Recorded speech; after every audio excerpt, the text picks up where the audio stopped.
بسم اللہ الرحمن الرحیم۔ میں ہوں ملک محمد علی، پروگرام بات سے بات ملک محمد علی کے ساتھ۔ پیارے ساتھیوں، پاکستان کی سیاست کا کھیل دلچسپ مرحلے میں داخل ہوتا جا رہا ہے اور یقین ہی نہیں کیا جا رہا کہ کون کس کے ساتھ ہے کس کے ساتھ نہیں۔ حکومتی اتحاد ایسا محسوس ہو رہا ہے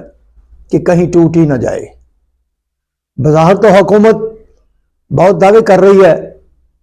کہ اتحادی جماعتیں ایک پیج پر ہیں، لیکن پچھلے کچھ عرصہ سے جو باتیں سامنے آ رہی ہیں، ان کے پس پردہ جو کہانیاں آ رہی ہیں، اس سے تو ایسا محسوس ہوتا ہے کہ شاید اتحادی حکومت کا یہ اتحاد کہیں ٹوٹ ہی نہ جائے۔ دوسری طرف ایک اور اشارے بھی مل رہے ہیں،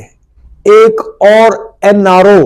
کی باتیں ہو رہی ہے، اور یہ NRO کون مانگ رہا ہے، یہ آج کے پروگرام میں ہم آپ کو تفصیل سے بتائیں گے۔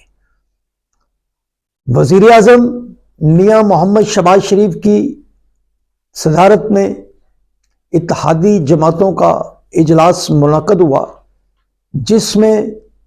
اپوزیشن یعنی تحریک انصاف سے بات چیت کے لیے سراج الحق کی وزیر اعظم سے ہونے والی ملاقات کے متعلق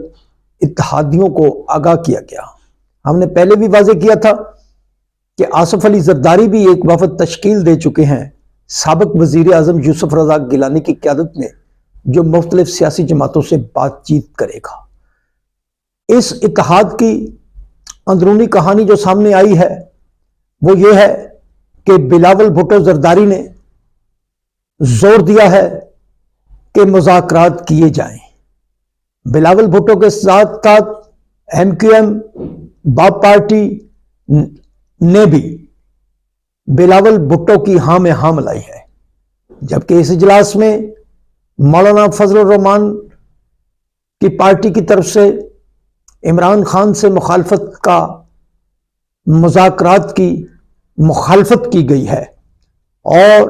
شاہ زین بگٹی نے بھی مولانا فضل الرحمان کی جماعت کے موقف کو آگے بڑھانے کا متعلق بات کی۔ اب صورتحال یہ ہے کہ اتحادی حکومت میں شامل یہ جماعتیں آپس میں جدا ہونے کا فیصلہ کر رہی ہیں یا کوئی بہانہ تلاش کر رہی ہیں، جیسے پہلے PDM سے، جس کی بنیاد پیپلز پارٹی نے رکھی تھی، استعفوں کے نام پر پیپلز پارٹی PDM سے الگ ہو گئی تھی، اور پھر اچانک یہ اتحاد وجود میں آ گیا، اور جب تحریک عدم اعتماد کامیاب ہوئی تو سارا کریڈٹ آصف علی زرداری نے اپنے سر لیا، اور انہوں نے کہا کہ انہوں نے ہی شہباز شریف کو مشورہ دیا تھا کہ ہم تحریک عدم اعتماد پیش کرتے ہیں، اور یہ کریڈٹ ابھی تک وہ خود لے رہے ہیں۔ جبکہ اس ساری صورتحال میں ایسے محسوس ہو رہا ہے کہ مسلم لیگ نون پھنس کر رہ گئی ہے، کیونکہ اگر کچھ حقائق پر نظر ڈالی جائے تو پیپلز پارٹی نے وزارتیں بھی لی، حکومت انجوائے بھی کی، لیکن ایسا کوئی مسئلہ وہ اپنے سر نہیں لے رہی جو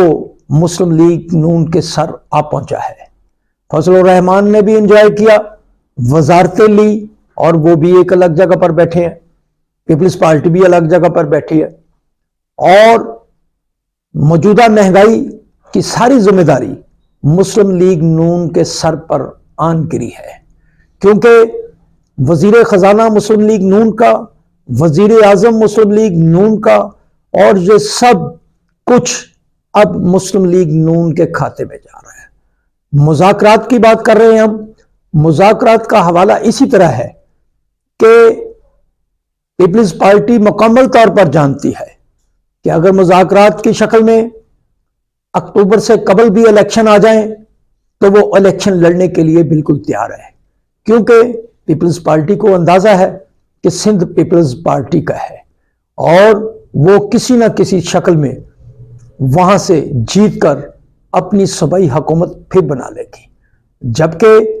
پنجاب کے اندر پیپلز پارٹی کی وہ حیثیت ہی نہیں رہی جو ماضی میں ہوتی تھی۔ اب پنجاب میں تحریک انصاف اور مسلم لیگ نون مد مقابل ہے، اور موجودہ جو صورتحال ہے مہنگائی کی وجہ سے مسلم لیگ نون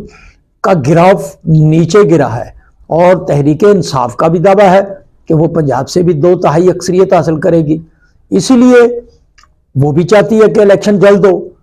پیپلز پارٹی بھی اندرون خانہ چاہتی ہے کہ الیکشن ہو جائے کیونکہ سندھ حکومت تو اسے مل سکتی ہے، جبکہ کے پی کے کی جو صورتحال ہے اس میں مولانا فضل الرحمان کو بھی وہ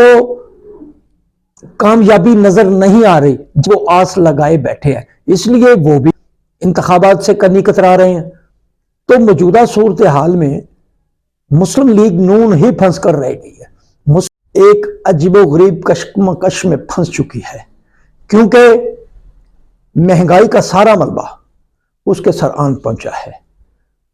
تحریک انصاف کے رہنماؤں کی طرف سے این آر او کی ڈیمانڈز کے حوالے سے کچھ خبریں میڈیا پر آئی ہیں